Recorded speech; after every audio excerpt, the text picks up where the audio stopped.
Hi, it's Nancy at Paper Moon Tarot, and I'm doing a VR to Musings by Masha. And this is her tag about your favorite trumps. And we're up to the Empress. So I have 5 Empress cards to show you. The first one is from the Raincoast Visions Tarot by Christoph James. He did the Raincoast Tarot as well. Very interesting deck. Lots of intense faces looking out at you. And the Empress here is obviously older. And I like that because I don't think an Empress has to be a young woman. I don't think she has to be pregnant. I don't even think it necessarily has to be a woman. But it is something that represents nurturing and taking care of things. And as the keyword here says, abundance, fertility, but you can have a fertile mind without having a fertile body. So I kind of like this card taking a different tack on the Empress being someone with experience. The Empress is a ruler, just like the Emperor. She's a ruler. She may be ruling over more of the social aspect of life than the infrastructure aspect of life. Um, and again, whether it's a he or a she, we all have some form of nurturing in our spirits, I think, some form of abundance and ripeness. And sometimes I think this card represents sexuality as well. So um, we all got that. And that was the Raincoast Visions Tarot. The next one I'm going to show you, maybe you recognize some of these backs. This is from the Symbolic Soul Tarot. Sorry, I keep moving that around. Um, and the Empress in this one, I just chose because the art is really cool. I'm trying to get it to focus. She's got the sheaf of wheat. She's got the feminine symbol. She's got water coming down here. She's also got, I think, what's an ice cream cone dripping down. I don't know.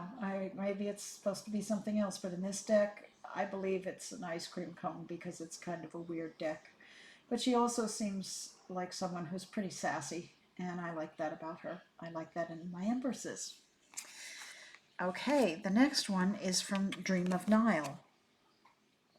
And this is by Emma Zhang, and it's just a beautiful deck. It's a gorgeous deck, gorgeous cardstock.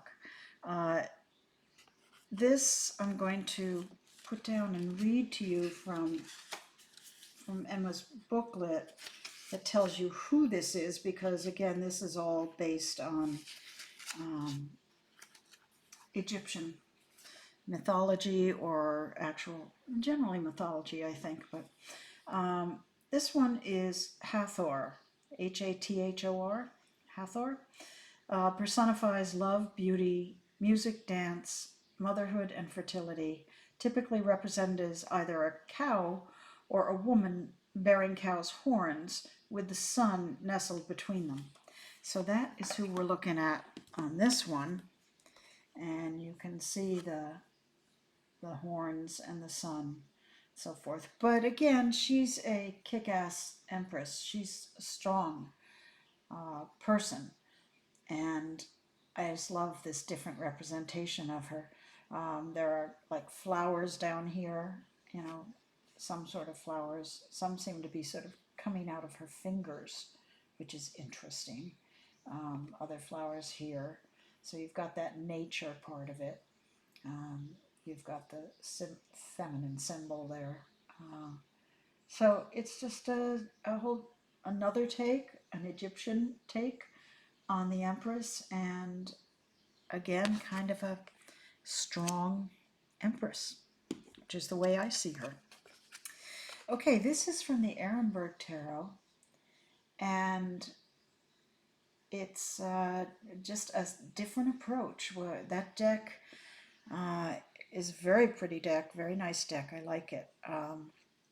And it zeroes in on certain aspects of the card. In this case, you've got the feminine symbol and a pomegranate and sheaves of wheat down here. Sorry for the glare. And so it's narrowed down to that, and it's seemingly a feminine, female presenting character in here.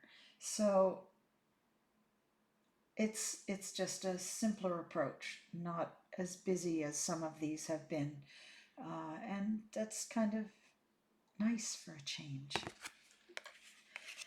Okay, and this final one, to be honest with you, I'm blanking on the name of the deck, but I will put it up here. It is the Empress as in kind of a surreal setting. To be honest with you, it's a giant rabbit. She's got Venus flytrap down here, almost sort of the more menacing part of the Empress, who's in charge of things, but and nurturing, but also strong. That's what it says to me. It may just mean she's got weird taste in plants. I don't know. She's got a pear instead of a pomegranate, and I think some sort of fruit on her head. It's just a weird card, and I love it. And just a different take on the Empress.